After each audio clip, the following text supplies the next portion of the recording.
Mi smo tako na Ministrstvu za zdravje kot na Zavod za zdravstveno zavarovanje v okviru Zdravstvenega doma Ljubljana, tudi v okviru koordinativnega telesa za družinsko medicino, poslali zelo jasne predloge iz prakse, kaj je tisto, kar v bistvu administracije je za oddati.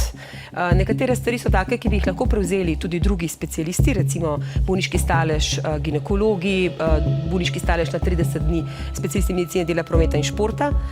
Določene stvari so pa take, ki v bistvu tudi ni potrebno nobene posebne izobrazbe medicinske smeri, ampak bi zadoščalo, da bi to prevzel nek administrator, najbolje seveda na Zavodu za zdravstveno zavarovanje. Zakaj?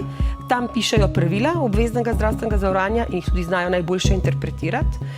Tako da so določene stvari, kot so nalogi za prevoz, nalogi za potne stroške, stvari, ki v bistvu ne sodijo pravzaprav v procese zdravljenja, kjer je pa v bistvu pristojnost zdravnika na prvem mestu. Pa so vam na ministrstvu in na zdravstveni zavarovalnici prisluhnili?